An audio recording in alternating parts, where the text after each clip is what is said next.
Action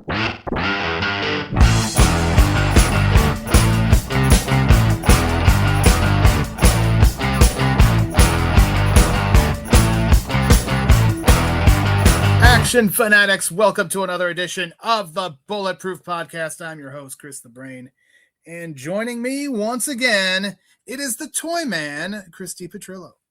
You knew I had to show up for the Showdown, Brain. Oh, I knew you would. And also showing up for the Showdown, it's the third man of our team. It's Ryan Campbell. Yes, and in honor of Dolph, I am in my tightest little shorts right now. Here, sitting here. Ken, why do you have to Like tell Shawn us Michaels this stuff? referee shorts, Ryan Campbell? I almost did it just bare ass in the chair, but I decided not to. Why do you don't have to tell us any of this, really, but we're glad you're. We just lost a couple of listeners right off the bat. They just clicked off this YouTube link to Spotify. Yeah. Well, you know what? Maybe. But I do want to, speaking of listeners, I want to thank those who listened to our Sniper No Nation podcast last week. That was a fun one. And I want to also remind everybody to check out Chad Michael Collins' new YouTube channel, CMC Collects. You can search for there, or right now, you know what you could do? You could go to bulletproofaction.com because there's links for the CMC Collects YouTube channel right there on the main page. You'll find the link for it. So check it out. Also, while I'm talking about friends of the site, I want to talk about the guys at Collision Force. They've got the second issue of their crazy 80s action-inspired comic book coming to Kickstarter. It may already actually be live as this drops. I'm not sure yet, but it's coming. You can go there. You can sign up and be notified when the campaign goes live. So again, that's on Kickstarter. Search for Collision Force. And while I'm also talking about friends, I want to talk about my appearance on episode number 25 of the PM Entertainment Podcast. We talked about Hologram Man. Ryan Campbell, I'm sure you have no idea what that is, but Toyman should know what a hologram man is. I do know what a hologram man is. I know what the hologram movie is, and I know what the PM Entertainment Podcast is. Well, you got check marks all across the board. Wasn't Tupac the hologram man? He was at one point, much later than when this movie initially dropped from the great PM Entertainment. Kevin Bacon was Hollow Man. He was. That also, I think, came after Hologram Man. Hologram Man was kind of PM Entertainment's answer to Demolition Man. Gotcha. In many ways. With some excellent character names. Indeed. And so, yeah, we did. It's a pack your lunch if you're going to listen to that podcast, folks, because it's a long one. And not only did we go long, but John Cross, the host, interviewed Evan Lurie, who wrote and was one of the stars of Hologram Man. So very interesting when you get the actual people involved, not just a bunch of jackasses like us talking about a movie. You get somebody who is actually a part of it, Ryan Campbell. That's another level. Absolutely. It's always nice when you got some firsthand knowledge. Indeed. And yeah, so check it out, the PM Entertainment Podcast, episode 25. Everywhere where you get podcasts, and of course on YouTube. And you can check it. You can get that link by going to our PM Entertainment collection on bulletproofaction.com. That's right. We've got a PM Entertainment collection there, and I've linked all the various PM Entertainment podcast episodes on there, at least that correspond with movies that we've covered over the many years, nearly 12 years, because it is Actionversary month, and it's our 12th Actionversary later this month. And boy, oh boy, Ryan Campbell, you wrapped up things last week with House of the Dragon. I did, yeah. Why you sound so disappointed? I thought the finale was really good. Well, and you know what? The good thing is the numbers it has in the past. It's not the last. It's not the final finale. So yeah, that whole. How do I keep doing that? It's scaring me, Brain. I don't know. I'll do this one. I did see that too on this one. I had not seen that with Invincible, but I swear I saw something where this was the final season. Maybe I just saw news that the final season would have been done? Well, and then I hesitate to say this because I could be wrong, but I think the final season is like only 4 episodes. So I don't know. Maybe maybe late in the game they decided to just do one more. I don't know. I don't know. I could have swore going into it the entire season. Yeah, we know you mentioned it every week. I know, and I even said in my review a few times, like, boy, it sure feels like a lot of people need to start dying if we're wrapping this thing up in 2 or 3 weeks. Yeah. But I'm shocked that nobody. I think that goes to show that it's not our regular readers who check out your House of the Dragon stuff, because I would think somebody who was a regular, who would always check in or who listens to this podcast would be like, what the hell are you talking about, Ryan Campbell? It's not I don't know, but it was not the end of House of the Dragon, but you did watch the end of Oak Street as well. That was the end, yeah. And that was enjoyable if you like the kind of homage to Amblin Entertainment and kind of another Spielberg combined with a J.J. Abrams mystery box and some dinosaurs running around. It was really good. And, not like a heavy watch, not like it's not like a sequel or a prequel and you don't have all this homework. Just sit down and watch dinosaurs eat some people. It's a good time. Is it like Cloverfield meets Jurassic Park? I said this in my review. Going into it, I was about 75% sure it was going to be a Cloverfield tie-in because it was Bad Robot, and the rumor a few years ago was that they were going to kind of use Cloverfield to be this like encompassing thing for all these kind of weird, kind of almost Twilight Zone-esque movies. Because there was a few like that. The Cloverfield Lane originally wasn't a Cloverfield movie, and like they decided to kind of work it in. So I think if this movie came out 5 years ago, it probably did, because that's still when they were kind of like, this is a thing. But I think they've kind of given up on that now. But in an alternate timeline, I could 100% have seen them shoehorning that into the Cloverfield universe. Gotcha. Speaking of shoehorning, Toyman decided that Actionversary needed a little of goddamn Barry Chan, because he was back. Toyman, your latest No Surrender Cinema. Yeah, The Dragon's Vengeance, which was Barry Chan's first starring role, one of those movies that was hiding in plain sight on Tubi. It'd been a little while since I did some old school kung fu, and obviously, we're targeting all of the favorites here. We're talking about Brandon Lee and Dolph tonight. We've got Charles Bronson coming up. It's Actionversary. We've got to celebrate all of the icons of bulletproof action, and maybe not to you, but we know about all the love that I share for Barry Chan, the unsung hero of the golden era of martial arts movies. So had to throw that one up there. And although that Mean Streets of Kung Fu was still my number one in his filmography from what I've seen so far, this was one that I wish I had seen sooner, because I really enjoyed this one. Let me tell you something about The Dragon's Vengeance. As you may know, every Sunday I go to Tubi and look for these martial arts movies, and I know for a fact that I started watching The Dragon's Vengeance one day, and as you know, Toyman, because you just watched it, it starts off and you see this like fisherman. He's fixing his net. You don't see him. You just see the back of him. And you see this woman, and she's there talking, and then I think it's like Japanese people are coming, or some people. Yeah, it's part of like the Japanese imperialism. Yeah, exactly. So they're coming. And then he turns around, and I say, God damn, Barry Chan with his moop face, and I turned the fucking thing off. I said, this ain't a movie for me. I know who it is a movie for, but I ain't watching this one. Moving on to the next. You didn't want a milkshake that Sunday. No. Again, the best thing about Barry Chan for me is his theme song, and that's there. But I added to the Actionversary fun because I covered the season 4 premiere of Reacher. It is not its final season; it is just its 4th season, and that's there. And as you're listening to this, folks, it was an Actionversary miracle, because do you know who provided us with some content? The one and only Chad Cruz. No way. What a comeback. Oh, my word. Chad Cruz with 10 things you didn't know about 1997 Spawn. You can check that out right now over at bulletproofaction.com. If that doesn't prove that this is a big month, I don't know what does. But you know what? there is still more to come because I will be reviewing the latest from Jason Statham later this week, Mutiny.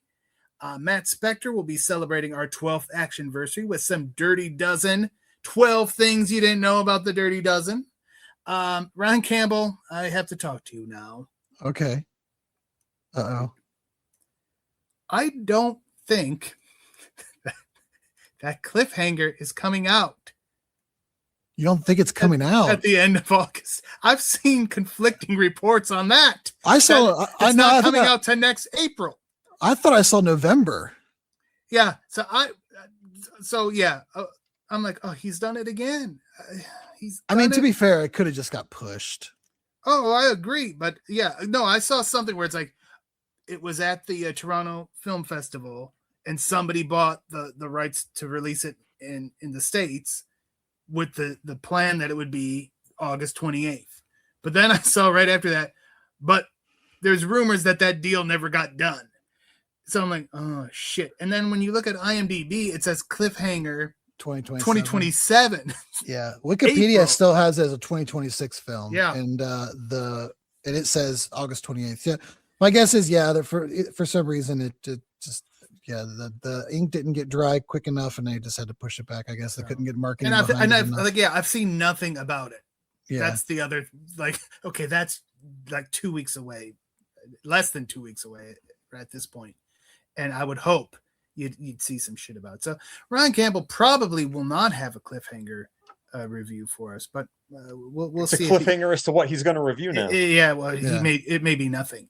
But that's fine. We'll figure it out. Also, we'll have some new Image content because I'm going to be reviewing Cyborg Cop 3.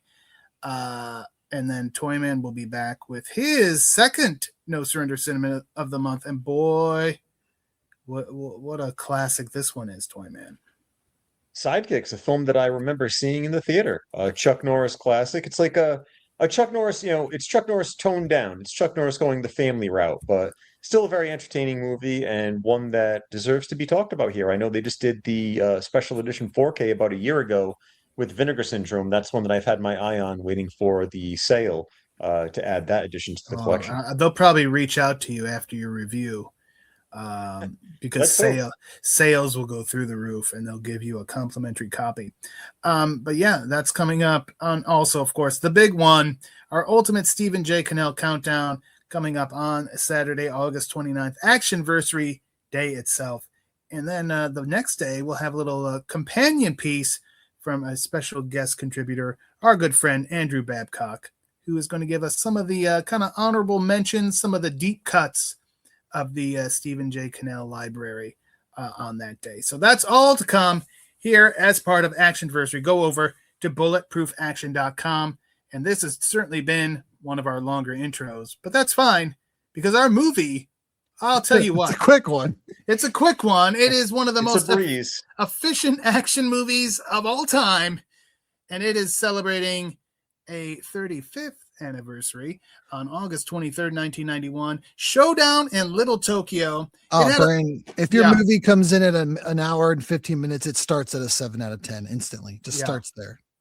It's wonderful. And, this one had a limited release, Toyman. And I think, you hear reasons why. Unfortunately for Dolph, he burst upon the scene in Rocky IV. Mm-hmm. Then he had He-Man, Masters of the Universe, which, as much as we love it on this program, and as much as I think as time has gone by, more people have accepted it and enjoy it, it did not do well upon its release. No, it's become a cult classic over the years. People recognizing it for, loving it for what it was and recognizing that it kind of was a different aspect. A lot of people compare it to like the DC Comics New Gods as opposed to He-Man. Obviously, I grew up on it. I'm nostalgic for it. I love it. It's a canon film and it's He-Man. I accept it for what it is. But, to your point or where you're going, by 1991, the Dolph train was starting to get a little sidetracked. Yeah, because so that was one strike. Red Scorpion also did not do the numbers that they were hoping it would do, and there was always politics and bullcrap going on with any of this. So it's like not really Dolph's fault, but of course he's the guy on the poster. He's the guy that they're trying to sell. So yeah, they didn't roll out the red carpet for this one. And, they kind of threw in the Brandon Lee thing to maybe like, okay, he can't carry it himself. Let's throw in this guy who we're hoping will be something as well. So we get this interesting team up. And, again, what they ended up doing is creating one of, as I said, one of the most efficient action movies of all time. And it starts off, Ryan Campbell, with some Yakuza tattoo-filled opening credits. I like, if you're a fan of the Yakuza like video game series, this was a really cool opening here with all the different tattoo arts and over the whole chest art and all that kind of stuff. So very cool opening credits. I like it when a movie, it's so easy to just put some words over like some scenery shots. I like when movies decide to kind they of, could have just and shown LA, right? Yeah, you said efficient movie brain. So they took that little bit of time to do the opening credits and used it to kind of set the story and the vibe a little bit. And somebody we could thank for that efficiency, director Mark L. Lester, who did Commando and a movie which we covered some time ago. I believe me and Chad did that one many, many years ago, and one that we covered just last year during our back to school run, class of 1999. How has it already been a year? That was oh my gosh, that was like towards back to school. That was a year ago. What in the world is time? Mark L. Lester also did a movie that we've mentioned a little bit, Brain. He did that Night of the Running Man with Andrew McCarthy and Scott Glenn that we've talked about. That was one of those big HBO premieres. And he did an 80s favorite of mine. I don't know if Ryan Campbell's ever seen it, but Brain, I'm sure you might share the love for it. Very funny movie with an excellent theme song. John Candy and Eugene Levy's Armed and Dangerous. Yeah, that's one. I did notice it on Howdy. Howdy had it. And I'm like, it's been a while since I've watched old Armed and Dangerous. It's one I should own. I have a lot of the John Candy, but I don't know that one. So anyway, the movie opens in, of all places, Little Tokyo, and it is the 90s. So we also get Big Trouble in Little Tokyo. I kept calling the movie that in my head. Well, you're a fool. You also think movies are coming out and shows have their final season every day. I'm slipping, Brain. You are. 40's hitting me like a truck. It is. We need to get you some sort of, I don't know, ginseng or something. Yeah, some fish oil or something. I don't know. You need it. Anyway, it's the 90s, so we got some underground kickboxing going on. Of course we do. And the promoter of this is a man named Tanaka, played by Philip Tan. And he's out there. He's a real showman. He's mingling with the people, and then some gangsters arrive, and including Sato. And I know you recognize Sato, Ryan Campbell. Oh, Sato. I, Tatsu, now lead. Let any who challenge step forward. Dun dun, I challenge. That's good. Thank you. Thank you. Tatsu from the Teenage Mutant Ninja Turtles. Yeah, like Shredder's right-hand man. He was. And I also recognize the one and only Eric Lee, Toyman, who's been in a lot of things. Fist Ring of of Iron. Fire with Don the Dragon. Ring of Fire. Fist of Iron is always what I think of when I see creepy Eric Lee, as Michael Worth once called him. And it's accurate.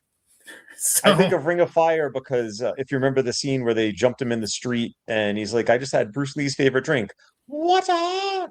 And I remember when I was watching Ring of Fire years ago, Zach was probably like 4 or 5, and he thought that was just like the funniest thing in the world. And he was running around saying "wata" and throwing kicks. And I was like, okay, you just made a joke that probably would not fly very well today into something cute because you're a kid and you don't know any better. Oh yeah. I bet you if you tried that, you'd get in some trouble, Toyman. Yes. It's better left to Eric Lee. Oh, okay. All right.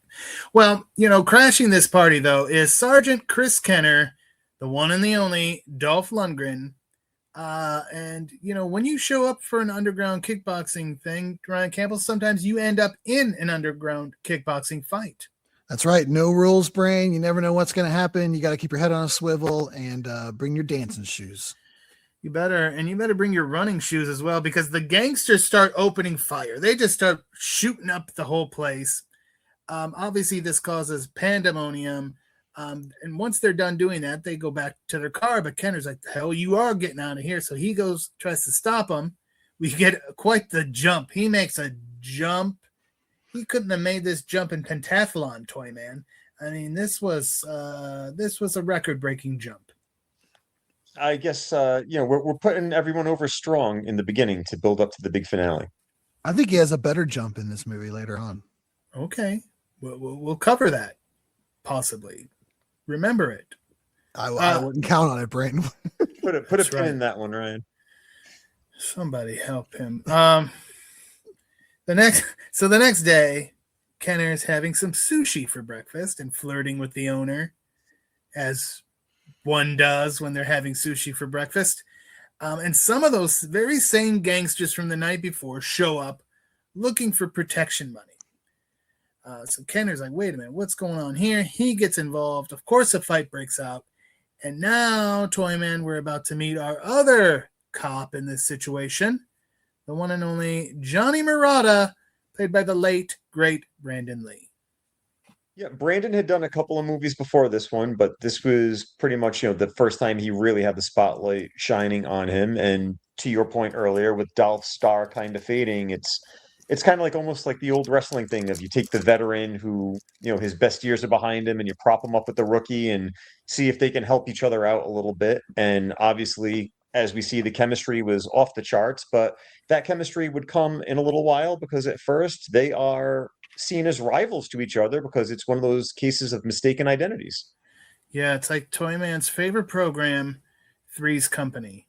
There's always a misunderstanding of some description.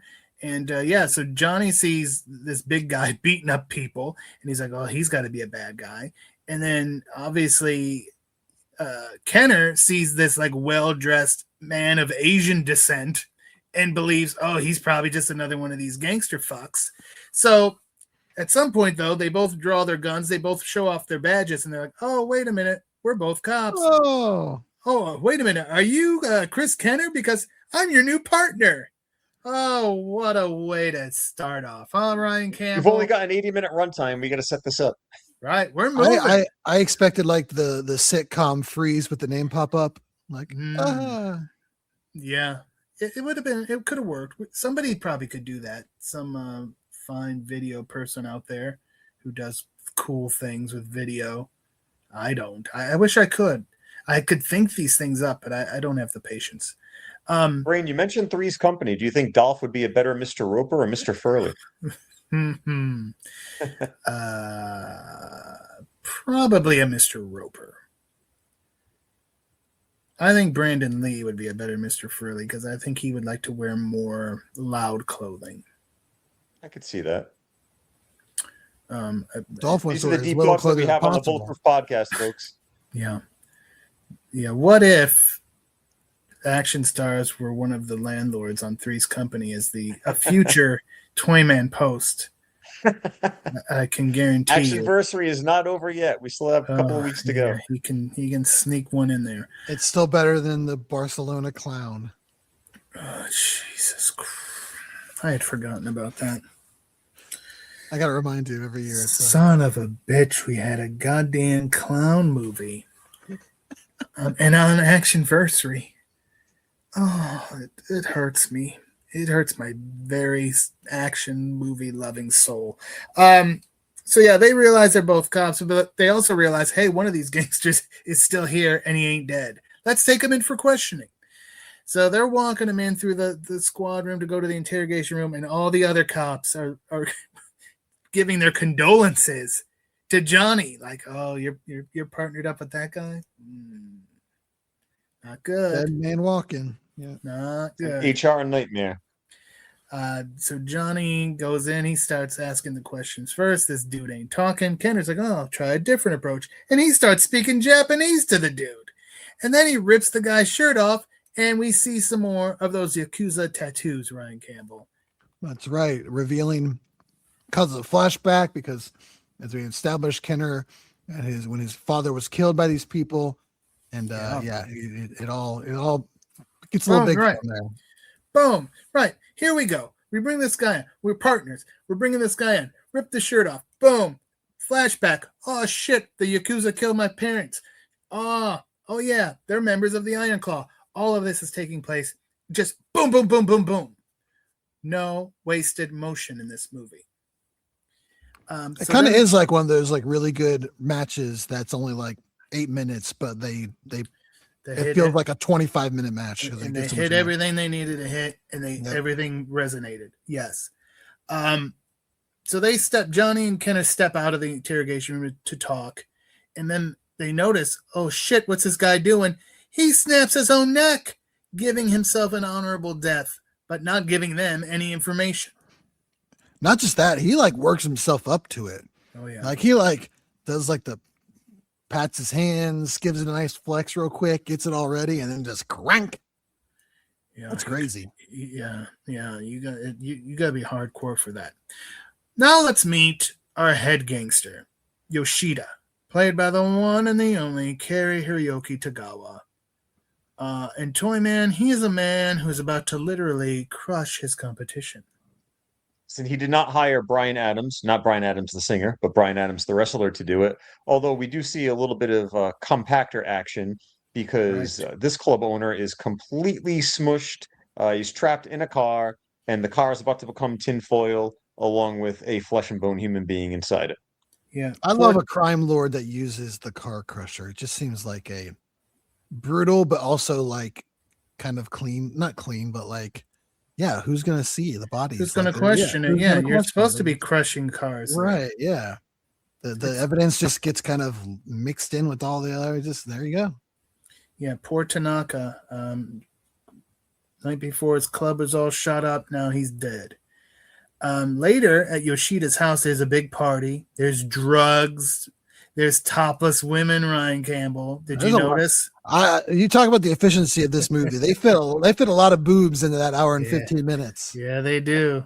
And then we see Monaco. The tit to time ratio. Yeah. You should do. That's like the bastards per minute. You should trademark that one, Ryan Campbell, the tit to time ratio. Ryan Campbell's going to have a special new feature on the website. And he's starting with this movie. But yeah, Monaco, played by Tia Carrere, she sees her friend Angel, who's obviously doing some sort of drugs with some ice. It's a form of meth. And she's like, why? I thought you stopped doing that. I'm Angel. I do whatever. And then the conversation is cut short because Angel's like, oh, Yoshida needs to see you, Angel. Miss, I do whatever. Okay. So we find out that Angel was just chatting it up with old Tanaka, talking about business and shit she shouldn't have been sharing. And now she's begging for her life. She offers to do Yoshida while his guys watch. Oh, man. It's a different way of saying loose lips sink ships. Oh, she had all her lips were loose, let me tell you. But that ship's at the bottom of the ocean. Yeah. So he's like, I'll do you instead. So then he gets his knife out and he starts cutting her clothes off. So again, to Ryan's point, we're getting more boobs. We just saw boobs. We're getting a little bit more. And then he's like getting her from behind. And she's just whatever. I just don't want to die. It's another day at the office. Yep. This is the life of Angel. And she's about to be a fallen angel because she gets her fucking head cut off with a sword. Yeah. She does. She is completely beheaded. Brain, I know you are a very astute researcher. Oh, do you know the type of sword it was? No, the actress who played Angel, who she's married to. I didn't. I thought her head was cut off. How could she be married? She is married to a Bulletproof Action favorite, so it's worth giving a shout out here during Actionversary. She is married to James Marshall of Gladiator fame. Oh, Jimmy. Good job, bud. All right. Well, I didn't know Riley that. Is married to Angel. Yes. I hope they don't have any samurai swords in the house. Yeah, not that other Tommy Riley movie that Chad Cruz watched and that may have scarred him from ever reviewing a movie again. Remember that story? Maybe not. Anyway, there's also another fun little nugget that she has another link to another boxing movie. Chad Cruz, I don't know if you've ever seen it. Brain, do you remember The Great White Hype? are you talking to Chad Cruz, who's not even here? Not Chad Cruz, Ryan Campbell. I'm sorry. You mentioned the other Tommy Riley movie, Wait, and did Chad Cruz pop into the chat? What the fuck is going on? Hey, I started talking about boobs, thankful. and he just thought Chad Cruz was here. Yeah, let's be thankful that we have Chad Cruz content. Let's not. I don't think we're gonna have any run-ins during the thing during the podcast. Yeah, especially since I didn't send him invites anymore. What's the point? The Great White Hype. Do you remember the movie? The Great White Hype. Yeah, I don't. She was in. Go ahead. She was in that as a character named Angel. Oh well, she's very. But as you versatile. know, it's not the same Angel. Okay, I don't know if I've ever seen. I know of the movie. I don't recall ever seeing it. I know you've seen Deathmatch with Ian Jacqueline. She was his girlfriend in that. Oh, I sure did. Doesn't he take a shower with her in that? Whoa. She is nude in that one as well. It seems to be that's why she was getting cast in a lot of movies. Oh, I see. Although that didn't happen in Encino Man, because she was in Encino Man and there were no boobs in Encino Man.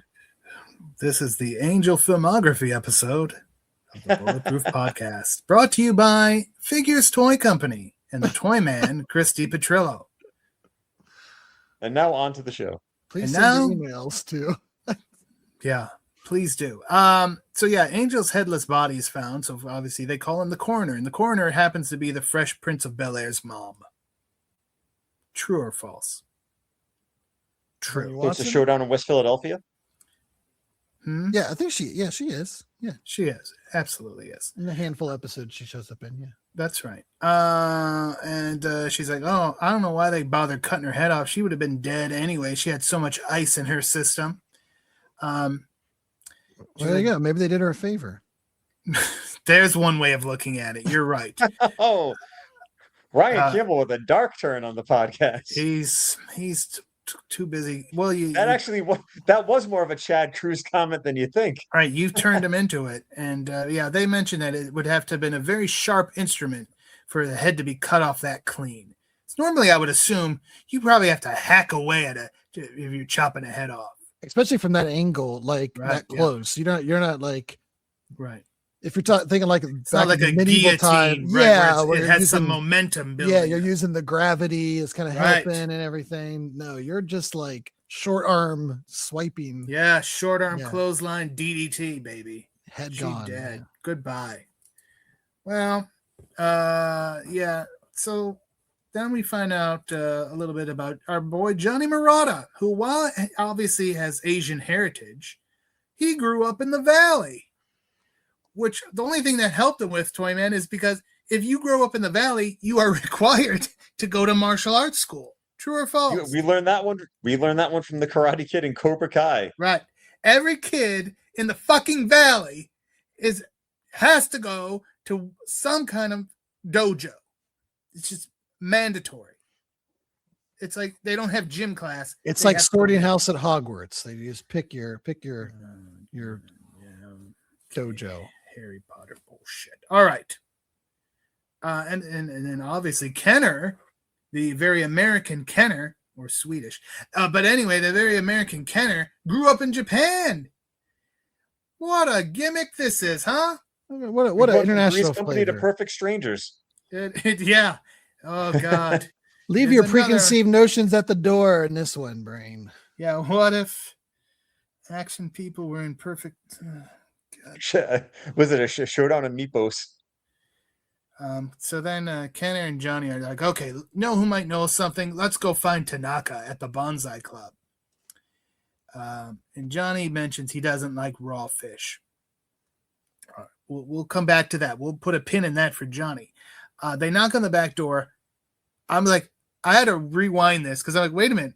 Was that who I think it was? And it was. It's Branscombe Richmond. You barely see his face, though, because as soon as he opens the door, there's a fist in it. An old reliable thug. Yeah, he's there. He's knocked the fuck out. Then they get in a little bit more. We see more people that we have seen many, many times as Johnny deals with George Chung and our boy James Liu. How many times have we talked about James Liu on this program? Probably more times than we can count. Double digits for sure. So he takes care of them.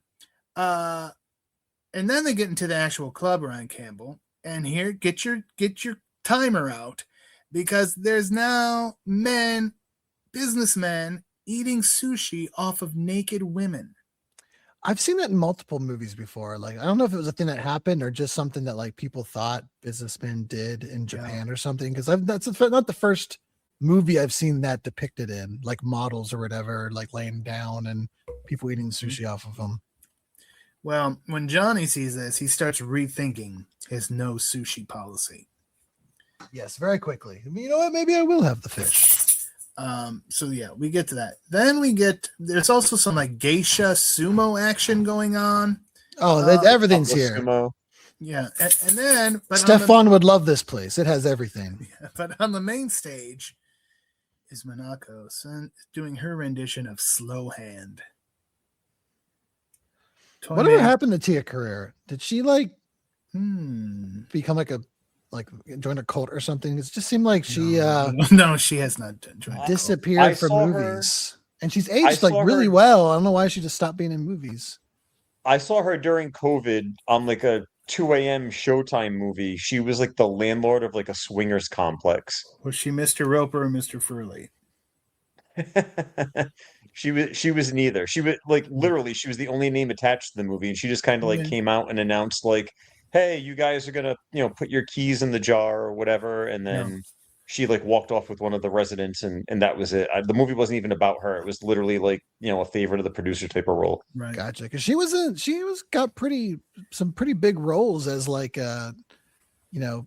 sexy, but also could do little action, but not like overly like intimidating or whatever. She kind of fit perfectly in that role where not damsel, but not like jacked up action star, just kind of fell right in there. She had her own series, Relic Hunter. Yeah. Mm-hmm. And I know she did like some appearances maybe a year or two ago. So she's out there, but I don't know why she's not making movies. Or maybe she is, and it's just movies that we're not paying attention to. Or maybe it's movies that are supposed to come out, but then they never do. Maybe she'll be in Cliffhanger too. Yeah, maybe she's been in all these movies that Ryan Campbell thinks are happening but aren't. But we'll see. But yeah, she's singing Slow Hand, of course, a famous song by the Pointer Sisters. Toyman has it on his playlist, I'm sure. When she's done, she talks to Kenner and Johnny, and she's like, oh, there's a new owner of the club. And then Kenner, he knows that she was Angel's friend. He's not going to be like, oh, did you know your friend got beheaded? No, he's like, oh, have you seen Angel? Oh, no, not since the party at the new owner's house. I got to go, though. I can't be seen talking to you people. And then next thing you know, of course, Toyman, we have to have one of the world's most dangerous nightclubs. And boy, what a famous face gets involved in this at this point. Is this the first time we've talked about Mr. Al Leong since we had the Cage podcast? It probably is. I don't know. The last time he got a mention. So I'm sure in the eyes of Brain and Ryan Campbell, this makes up for a lot of that. Yeah, Al Leong is there as he should be. I mean, this is a movie much like The Perfect Weapon, where if you were like royalty here, if you were an Asian character actor and you weren't invited to this movie, you pissed somebody off, I think, or you were just busy doing something else, because we get, again, James Liu, Al Leong. We got more coming, too. So then Kenner and Johnny, after this fight, are taken to see the new owner, who, of course, is Yoshida. And Kenner immediately recognizes him, Ryan Campbell, because not only was it the Yakuza kill his parents, it was this man specifically. Yeah, and he has such like that maniacal face that would just be burned into your memory. Like, and plus, he got cut. The kid Kenner cut him, so that scar's still there, quite obviously. Say that 3 times fast, Brain. Kid Kenner cut him. Kid Kenner cut him. Shit. Anyway, so Yoshida recognizes Kenner, and it's like, oh, here we go. And Kenner's got a gun. He's about to just shoot Yoshida right then and there. And I mean, this movie's short, but this movie could have been even shorter. Shorter than an hour of television on Right. like a series. So, but it doesn't happen. Johnny talks him out of it, and then they do manage to get out of there because they're like, okay, you guys cannot be killing 2 cops. You know you can't. We're going to just leave. Let's everybody like cooler heads prevail. And that's where Johnny gets the full story. Johnny has already taken a liking to his partner, and he's like, I don't want to see you dead. So if you're going to take down Yoshida, you need to do it like a cop, not a samurai warrior. Then when we're done, we could celebrate by eating sushi off of naked women. There you go. So he's done it. What a nightcap, Brain. Indeed. So part of the I've been making a lot of pizza at home. Maybe I should try some sushi on naked women at home. I was glad you said that. I thought you were going to put hot pizza on a poor naked woman. There's people who probably like that. There's something for everything, right? There's people that like that. That probably would like molten hot mozzarella dripped on their titties. But Podcast is getting graphic, guys. Just kept going with it. We're gonna have to flag this one for adult content on YouTube. That's true. I always flag them on the. That's a spicy meatball. Indeed. But yeah, so now they're going to start. Kenner and Johnny are now going to take their investigation by staking out the Red Dragon Brewery, which is part of Yoshida's empire. And he's so flagrant of it because he has the Iron Claw symbol right in the Red Dragon logo. It's all about branding, Brain. Well, that's true. Von Erichs might have something to say about this. None of them are alive. Anyway, I'm sorry. That's wrong. I'm sorry. I apologize, Kevin. In 1991, they were. Drugged out. Not many. No, Cary was gone in 90. Or no, 92. No, Cary was the IC champion in 90. That's right. 92 or 90. Yeah, 90. Yeah. I believe it was 93. Okay. Let's see. Hold on.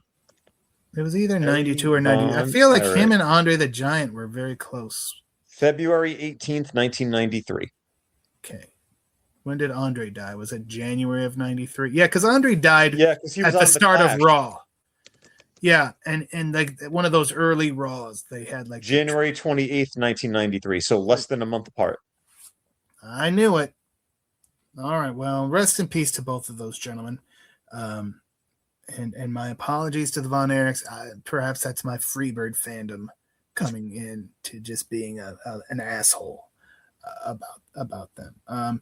But anyway, inside the brewery, Yoshida is giving a tour of this facility to all these various underworld factions. Ryan Campbell, you've got like the Latino gang. That's right. All the stereotypes are there. It's just like it's like a video game assortment of like bad guy thugs in the different styles, so you can easily see what game they're from.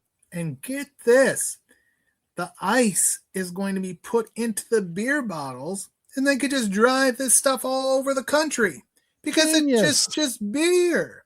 No one's going to be like, what do you got in there? It's beer. Between that and the car crushing, this guy's really thought all this through pretty well. Yeah. That's why the Yakuza perhaps is the most efficient of the organized crime factions. I don't know.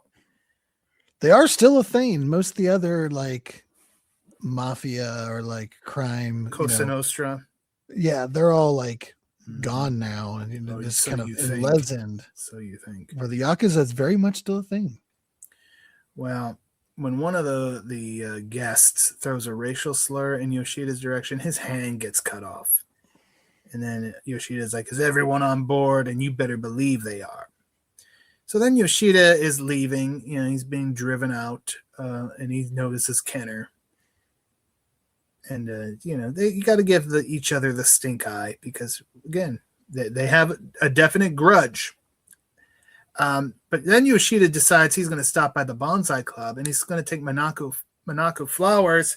Then he takes her home, and in his words, he's going to own her. Toyman, what would you like to say right now?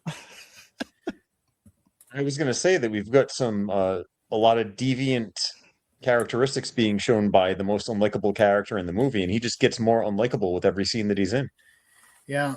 because he's going to sexually assault this woman. But not only doing that, Ryan Campbell, he's going to make her watch Angel's death, because this guy is a video freak along with all the other things he does. Yeah, he's a sick son of a bitch for sure. Like, not just in like evil bad guy way, like sick creep, like weirdo kind of way. Right. It's not just like, it's not just he's a ruthless businessman. Yeah, he's not just mustache twirling villain. He is like sick son of a bitch. Yeah, he's got deep rooted issues. And the next morning, Kenner and Johnny are now surveilling Yoshida's home, and they see Yoshida leave with his entourage.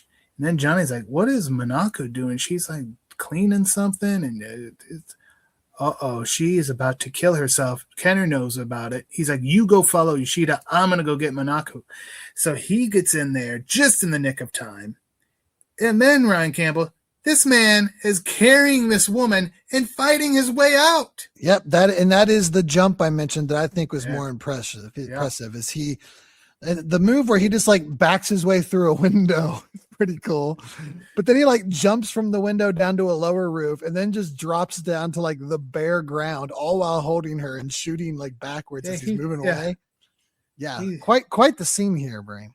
He's got skills. Then he flips a car for cover. He flips the car. Blows it up on his way out. Oh, shit. Oh, man. Like a video knows game. what he's doing. God damn this movie. I love it. But yeah, when you flip a car on the side and blow it up, that's going to cause enough of a, like, what the fuck just happened, that you could just easily get the hell out of there. Yeah, just cover your escape. Because it was a convertible. So if he drives away from the cover, you're still, exposed. So blow the car up, big smoke and fireball, and then you'd escape in the mayhem. Yeah, he'll be exposed in a bit. But listen now, Yoshida now comes home and finds out what happens. And here's another famous face, Toyman, because Ito was in charge of keeping things running at the house. He didn't do a very good job. No, not as much of an impactful role as he would have in Best of the Best. Mr. Simon Rhee, brother of Philip Rhee, and here he has to sacrifice an appendage to apologize to his boss for fucking up so badly. But that's not good enough. He cuts off a finger, and Yoshida's like, "Is that all?" And then Yoshida kills him. Then he says, "Bring me the head of the blonde cop." So he's now all kinds of pissed because obviously, Kenner took his lady.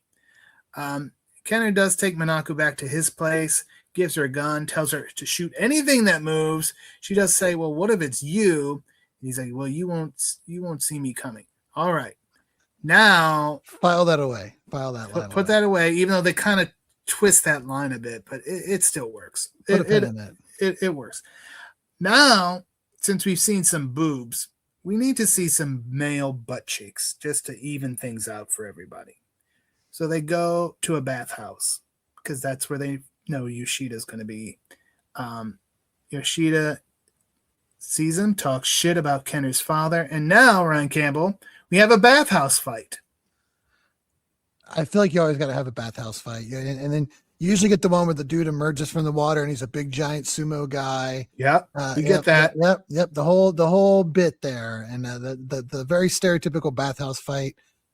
Usually the good time, steam everywhere. It's just it's a good setting. You got like the flooring, people kind of outside their comfort zone, but it's usually a place of tranquility that's now chaos. Yeah, it's a good setting. Get to see all those tattoos. We get to see Johnny shooting guys in diapers. It's really another great action piece here. Now Kenner returns to his place to get Minako, and he's going to take her to his Japanese-inspired retreat that he built with his own hands. Very impressive work, Ryan Campbell. This man could do a lot of things. He can. I don't know. He's kind of like if he was a female character, they'd call him a Mary Sue, because there ain't too much that he struggles with, like getting in this movie. Now he is also a carpenter / architect and interior designer that's able to create a very feng shui Japanese retreat. He can do it all.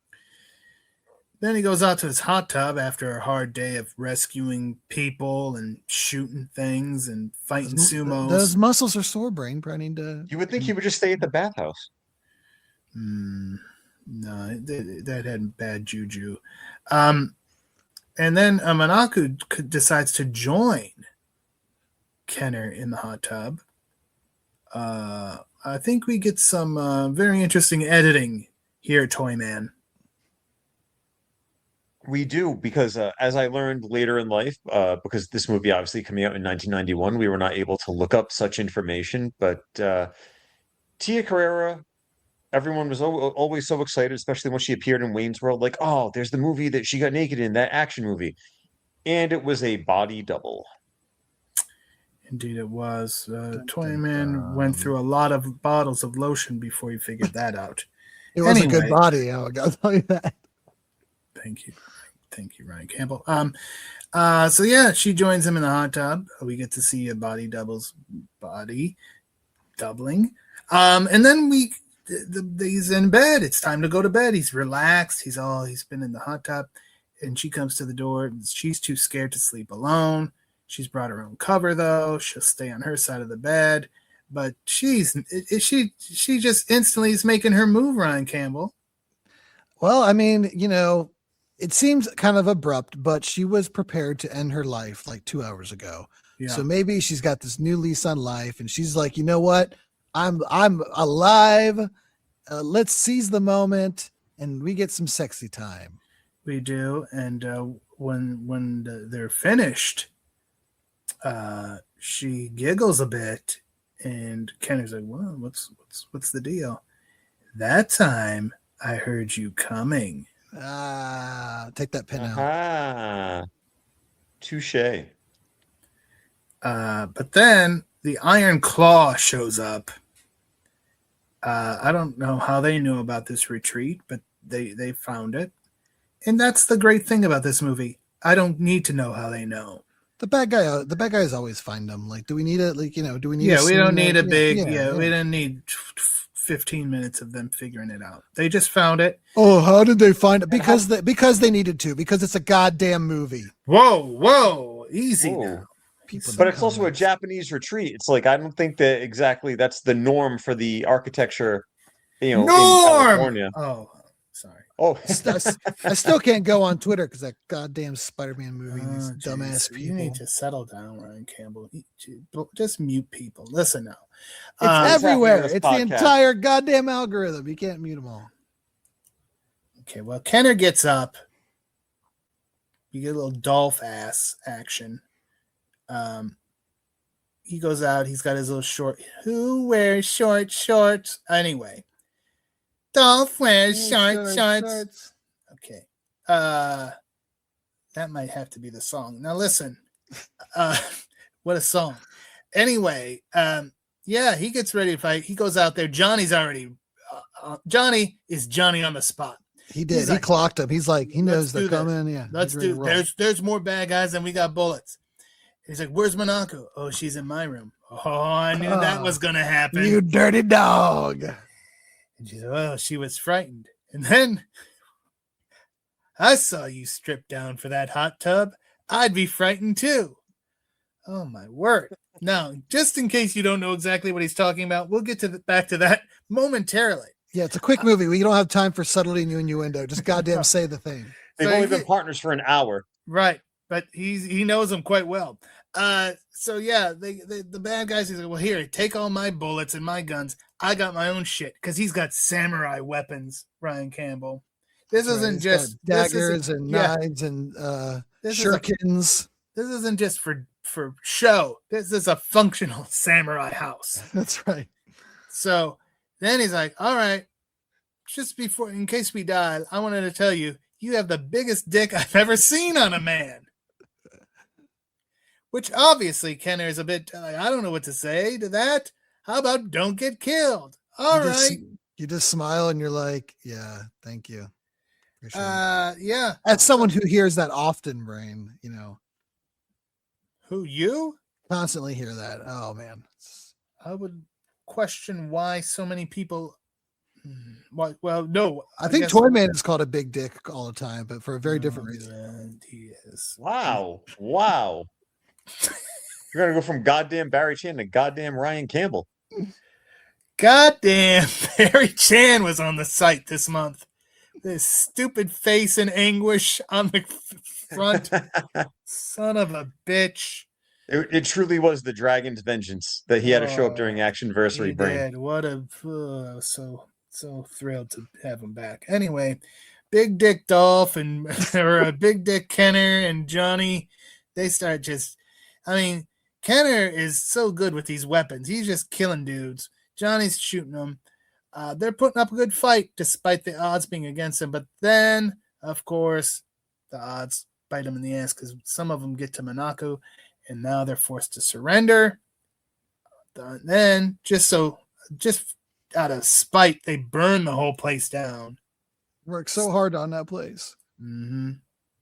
And then they go take them to the junkyard. And then we get yet another familiar face, Toyman, who's going to provide some electrifying torture. Mr. Gerald Okamura, who has appeared in numerous things. I actually recently saw him in a film that I think you might have reviewed it years and years ago. Not the first one that you would think of, but I watched Ninja Academy. Oh, yeah. On Tubi not that long ago. That was I a don't film know if that I used to appear on reviewed that Comedy one, Central. but I definitely saw that one. Maybe I reviewed it.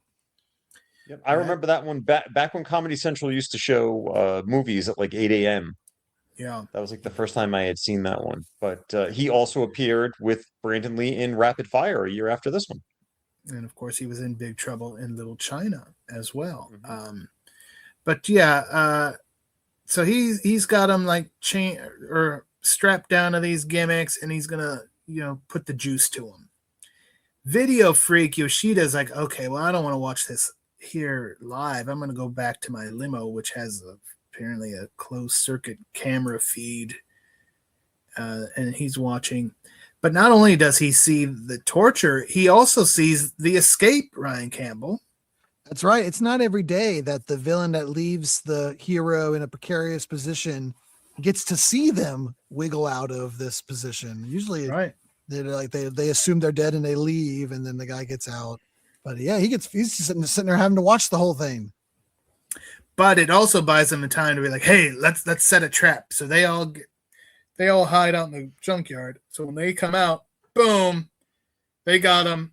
All right, the electrocution didn't work. We're just going to do the same shit we did to Tanaka to you. We're going to just crush you, grind you up. Don't overthink it. Throw him in the car crusher. And true. This is one of the times where I think this is one of the few times where I think it's almost justified where the bad guy's like, okay, yeah, they're dead.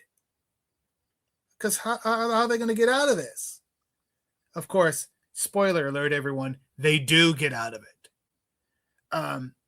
The other thing too, that it looked like to me, like Sato was like walking alongside the car as it was going up the conveyor belt, right, like, to make sure they don't get out. And I remember thinking, like, that's a nice little bit of work there. Like, I'm gonna stand right here next to this goddamn thing to make sure these people don't escape. But then I don't know if he just like halfway up, he was like, it's probably good. Right. Yeah. But they got out. There was a little bit more effort put into it than the usual, like, oh no, just put them in there with the sharks with laser beams on their head and right. It'll be okay.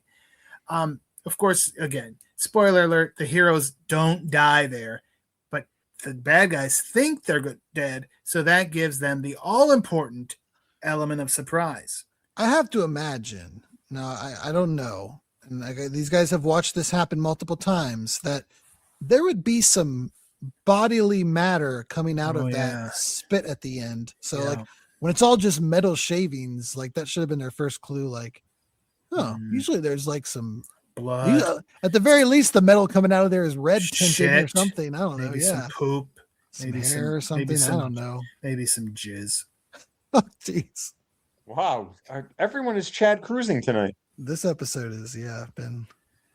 Anyway, but before we go into the big final battle, we do have, even in this quick run, this efficient runtime, there's enough time for a little brief training montage.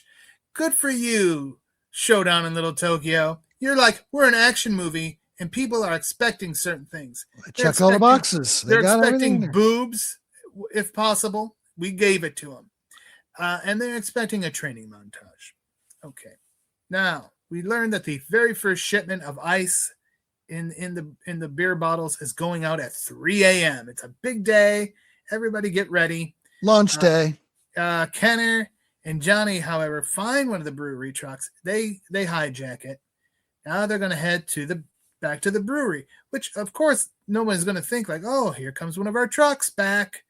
But they know something's up when they just fucking barrel right through the gate. Now the bad guys inside are freaking out. This was supposed to be a day of celebration. The operation was about to happen. Now they're like, oh no. What are you going to do about this? Yoshida. And he's like, fuck you. And he grabs Monaco. And then Johnny's like comes crashing through the actual brewery itself. Bad guys. It's more pandemonium. Bullets are flying. Yoshida has Monaco as a shield.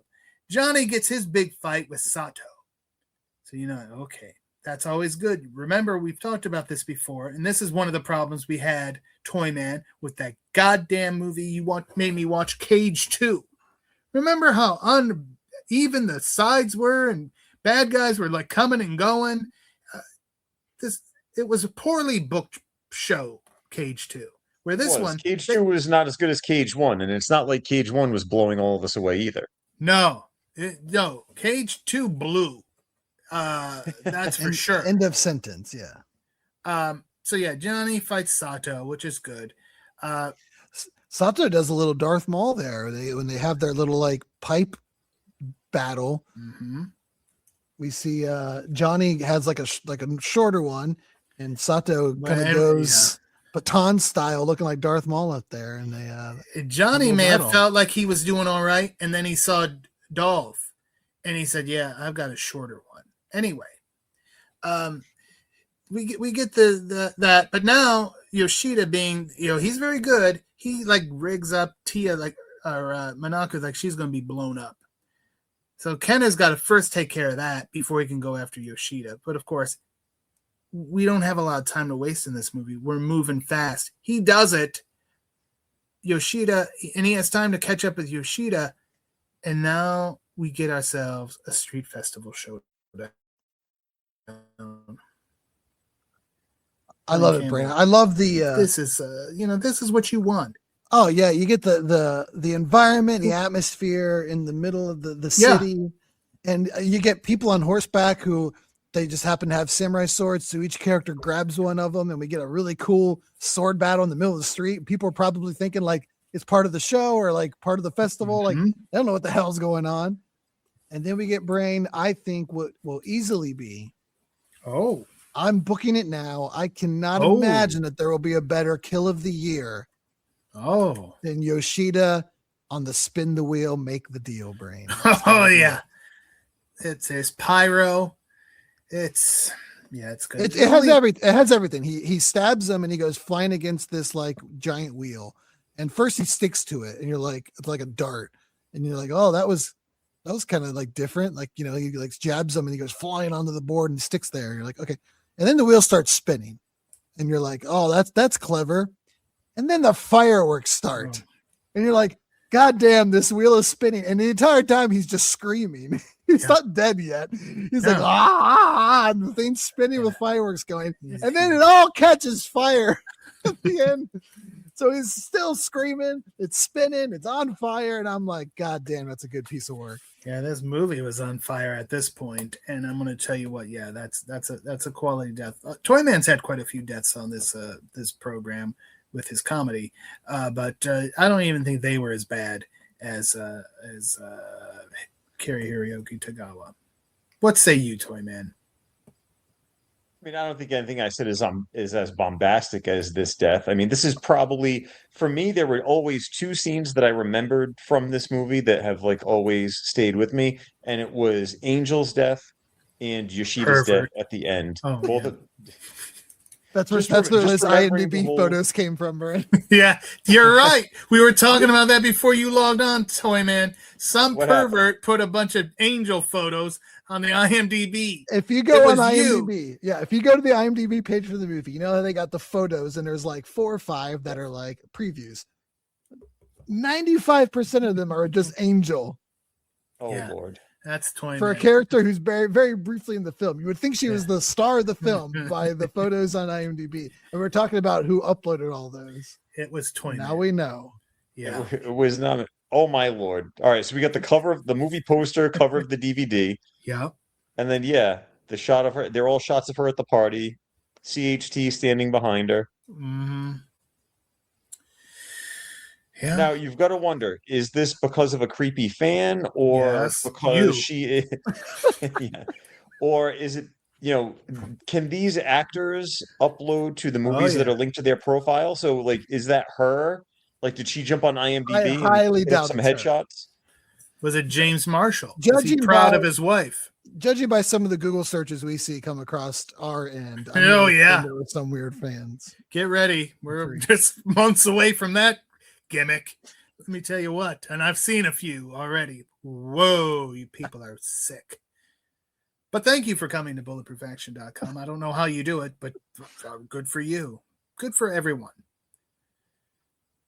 So yeah, there you have it. Our heroes walk off into the sun is already set. It doesn't matter. They're just walking off. And we get the end credits.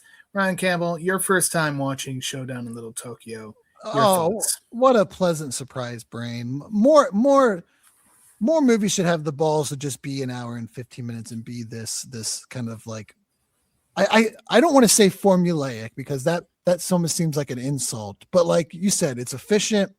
It hits all the marks. It gives you everything that you want out of an action movie. You're in, you're out. You have an amazing death at the very end. I think Dolph is really good in it. It's like I said, it's just a really good piece of work. It's like a really good middle of raw match that like goes 8 or 9 minutes. And you're like, after it's over, you're like, holy shit, that was a really good match. It had everything I'm looking for. It felt like it was a lot longer. That's what this movie felt like. Toyman, what say you? This one was another favorite of mine. I don't remember watching this as a rental. I do remember watching it on cable. I know it was on a lot, especially in the early to mid 90s. Like I said, Angel getting killed and the end fight at the parade with the spin the wheel, make the deal gimmick. Those both stood out. But Brandon Lee, I was obsessed with Brandon Lee just as much as I was obsessed with Bruce Lee. This film and Rapid Fire were rewatched numerous times. And, we touched on it earlier, but the chemistry that these two had, and when you look at it in hindsight, the fact that the movie was so brief, it's almost like you could see it as like the extended pilot for a TV show where we'd get Dolph and Brandon Lee as, the unlikely partners that are now teaming up. But unfortunately for that, it was not the pilot of a TV show, and they got rid of the threat that could have been the big bad of the entire season. We never got a sequel. Obviously, we know what happened with Brandon Lee on the set of The Crow, but this movie's a breeze to watch. There's really no low points in it for me. The plot catches up to itself. There's no questions about anything. The action's great. The casting's great.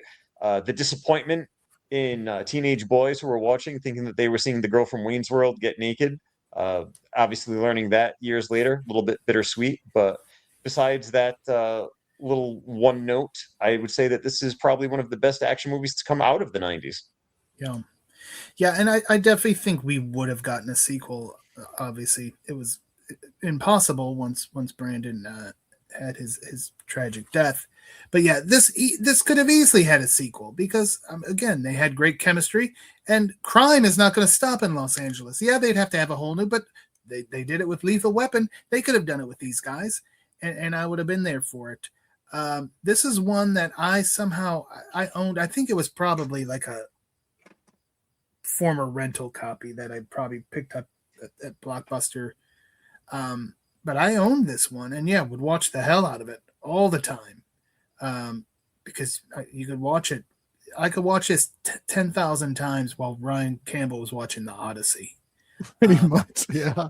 You know what I'm that this is I would just keep watching this. But again, Brandon Lee, this was kind of his first big action role on a bigger stage, and then he would follow this up with the amazing Rapid Fire, which we've talked about as well on this program. So Brandon Lee, just fantastic here, so charming. And then Dolph, like this was Dolph in his prime, and it's a shame that he kind of got that stink on him where they weren't really pushing him, because Punisher didn't get the kind of release it should have, and that's a great movie. Again, Red Scorpion, I enjoy that movie. I feel like he doesn't get to play this type of character though, that is kind of like a little more easy, even though that this character has a traumatic past where he watched his parents die. He plays the character as kind of like a wisecracking, kind of loose, obviously the stakes are high, but he's always kind of like smiling and like, and we don't typically see Dolph play a kind of, I don't want to say joyful, but like a character with a little more joy. Mm-hmm. And it's a shame he didn't get to do that a little bit more often. Usually he's either the villain or in a Punisher, a very like curmudgeon, like stone-faced kind of like serious role, right, or serious person role. And he got to be a little lighter here and bouncing off of Brandon Lee. And like, I wish we could have got a little bit more of that from him. Yeah. Yeah, he did Universal Soldier a year later, so he went right back to, like you said, like kind of like that stoic, stone-faced demeanor, where being able to loosen up here. That's why it was, we did get some humor with the, we're gonna go eat off those naked chicks and the dick joke and everything like that. So in an essence, it was very buddy cop-ish at certain points too. It wasn't just a martial arts action movie. So you get to see that aspect of Brandon Lee as well. Like everyone's like, oh, Bruce Lee's son, like the heir to the throne, but he had that natural charisma and they really played well off each other. To say that you got a buddy cop, like martial arts action, like movie, and it's an hour and 15 minutes seems insane, but they make all of it work. And if you were to say, let's stretch it out to 90 minutes, I don't really know what could be improved by it. It's not like there's like there's a weird jump and you're like, whoa, what happened? We just like skipped something. If I can't think of a scene that if you gave it another 15 minutes would make the movie better. I would agree with you. They knew exactly what they were doing here, and props to whoever was the editor, or maybe that's just how they shot it to begin with. Mark L. Lester. I don't know what was going on, but I do know that the finished product is one of the best. And I'm so glad. This is one I've been wanting to talk about on this program for months, if not years, and I'm glad we finally got to it. It is Showdown in Little Tokyo. Again, happy 35th anniversary to it. Happy 12th actionversary to Bulletproof Action. And you can wish us well on social media, because we are at Bulletproof Pod on X and on Blue Sky, at Bulletproof Action on Instagram and Facebook. We're at Bulletproof Pod on Letterboxd. You can, of course, catch our YouTube channel. You may be listening to this very podcast on YouTube right now. Give it a thumbs up, folks. That's right. And subscribe. Thank you, Shad Halder, for subscribing, and Rob from the Lion's Den for subscribing. We certainly appreciate Rob, it. Yeah, that was a recent one. So he's got you can go check out his channel. He's got about 2K subs too. So he's right around kind of where we are. And he's shared some good stuff in our Facebook group as well recently. So check that out. Rob is as big of a Don the Dragon fan as I am. He's a very big fan of the Blood Fist series. Yep, he joined us. He's been a special guest on some of our posts, including our Blood Fist countdown. So you can check that out in the archives. Next week, speaking of friends of the site, next week is official Actionversary week. We will be just days away from turning 12. We're going to have some Cannon. We're going to have some Charles Bronson. And we're going to have a movie that celebrated its 40th anniversary earlier this year, Murphy's Law. Oh, is that maybe the second? Like, if you're thinking of like Bronson, what's known for, is that what comes right after Death Wish? Do you think? I would say 10 to Midnight. Yeah, 10 to Midnight is probably, but I mean, for me personally, it's always been that toss up. Like, okay, if I just say Death Wish as like a whole thing, like, okay, Death Wish. What is my next thing that I love Bronson? What I love to watch Bronson in? it's always a tie between 10 to Midnight and Murphy's Law for me. And obviously those are two very different movies, and maybe that's, why it's depending on my mood. What do I want to watch? Speaking of the canon era, though, because if you want to go way back, I mean, you could talk about doing, the Magnificent Seven and the Mechanic. Yep. was Dirty Dozen, the original Dirty Dozen, right? Which is again being covered by a Matt Spector. So yeah, we're gonna have a lot of Bronson content in Actionversary week, and that's fine because it's fucking Charles Bronson, not a goddamn Spanish clown. Now listen. Speaking of clowns, though, joining us for our discussion next week will be the direct-to-video connoisseur himself, Matt Pereira. Always good to have a special guest, especially on such a big occasion. So Matt will be joining us, and Matt probably really enjoyed this episode because Showdown in Little Tokyo, his all-time favorite Dolph Lundgren movie. I think I mentioned that last week. I'm gonna mention it again, and I don't blame him. I may start thinking that way too. I never really. Yeah, I obviously haven't seen as much of his work as you guys have, but yeah, definitely. And none of us has seen as much of him as Brandon Lee did. But listen, and well, I guess Tia Carrere too. But yeah, right. Dolph, we might have to. We had a Dolph. I think that was the first episode of this podcast. As a matter of fact, when we counted down the Dolph movies, I don't fucking remember what the results were because that was 200 some episodes ago. Definitely one of our most watched videos on YouTube. Right. All of them. Well, that's right. I could just go on YouTube and relive it and hear myself. Oh, I don't want to hear myself. Anyway, that's all right. But yeah, Dolph, he was good. We're glad we got him in Actionversary. He deserves it. Brandon Lee, he deserves it. Goddamn Barry Chan. Now,